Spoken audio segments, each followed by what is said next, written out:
Madiyaon police को मिली बड़ी कामयाबी, एक साथी टप्पेबाज को किया गिरफ्तार। टप्पेबाजी से लूटी गई 4.5 लाख की रकम भी आरोपी के पास से बरामद हुई।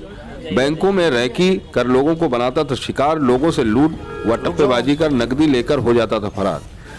एक की गिरफ्तारी हुई है, बाकी 3 टप्पेबाज अभी भी चल रहे हैं फरार। कई घटनाओं को आरोपी ने दिया है अंजाम, बाकी की तलाश में सरगर्मी से जुटी हुई पुलिस टीम। प्रेस वार्ता का डीसीपी नॉर्थ रईस अख्तर ने गिरफ्तार करने वाली टीम को 20,000 रुपए नकद देने की घोषणा की।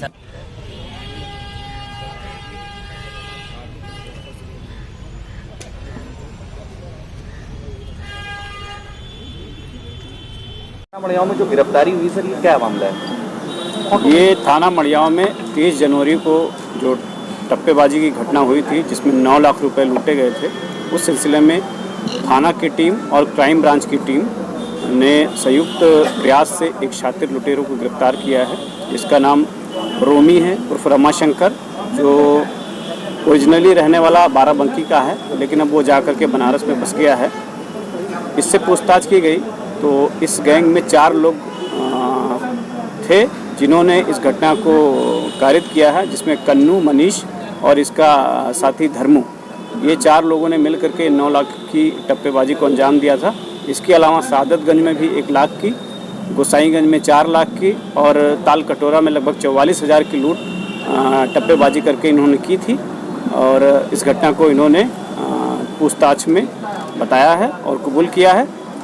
और हम लोग अभी भी जो 3 हमारे इनके साथी फरार हैं, उनको पकड़ने का प्रयास कर रहे हैं और शीघ्र ही हम इनको अरेस्ट करेंगे।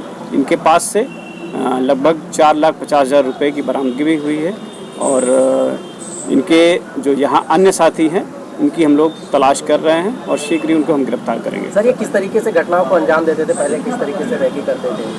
ये बेसिकली कटिहार से इन लोग का क्राइम का ओरिजिन है, क्योंकि इसके अन्य 3 साथी जो है कटिहार के रहने वाले हैं। और ये लोग जो इनका मोडस ऑपरेंडी है कि ये सॉफ्ट लोग को टारगेट करते हैं। जैसे बैंक में ये जाते हैं, रेकी करते हैं और देखते हैं कि जो ज़्यादा पैसा निकाल करके बैंक से वापस आ रहा है, उसको ये टारगेट करते हैं।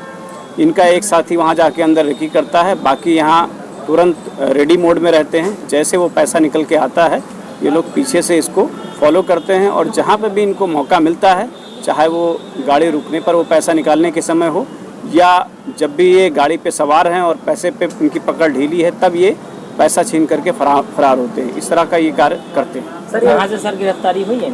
इनकी गिरफ्तारी यहाँ घेला से हुई है और ये चारों लोग जब कटिहार से ये बनारस में इसको लेते हुए यहाँ पे आए थे, तो ये जानकीपुरम में किराए के मकान में रह रहे थे और यहाँ से लूट करके ये लोग निकल गए थे अलग अलग रास्ते, जिसमें 3 लोग अभी फरार हैं और इसको अरेस्ट किया गया है। तो इसी के बंटवारे के समय यहाँ पैसा लेने के लिए लोग आए थे। हालांकि हम लोग केवल 1 गिरफ्तार कर पाए, बाकी 3 फरार होने में कामयाब रहे, लेकिन हम लोग शीघ्र ही उनकी गिरफ्तारी करेंगे। लखनऊ के अलावा बाहर भी घटनाओं को अंजाम दिया है? जी हाँ, इनके खिलाफ पहले भी हरदोई है, सीतापुर है, बस्ती है, यहाँ पर इनके खिलाफ मुकदमे दर्ज हैं और सैकड़ों की संख्या में ये लोग करते हैं और कई बार तो दिन में 2-2, 3-3 टारगेट्स को ये करते हैं। ये इनका यही पेशा है। पूछताछ में इन्होंने बताया कि बचपन से लेकर के ये अभी तक इसकी ट्रेनिंग लेते रहते हैं।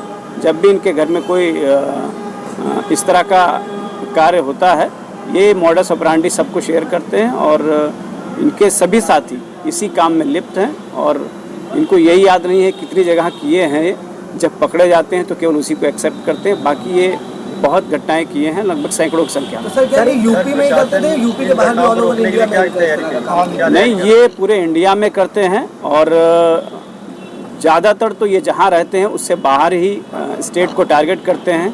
ये कटिहार के रहने वाले हैं, तो ये बंगाल है, यूपी है, मध्य प्रदेश में, महाराष्ट्र है, यहाँ पर इनका मेन फोकस रहता है। यहाँ से ये लोग पैसा लूट करके। सर, ये जहाँ पे किराए से रह रहे थे, क्या मकान मालिक के खिलाफ भी कोई कार्रवाई की जाएगी? तो बिना जो इनसे पूछताछ में पता चला है कि ये लोग ऐसे ही किसी से पूछ करके मतलब किराए के मकान में रहने गए थे। किराए के जो मकान के मालिक हैं, उनको इस बारे में कोई मालूमात नहीं थी कि इस तरह के लोग हैं।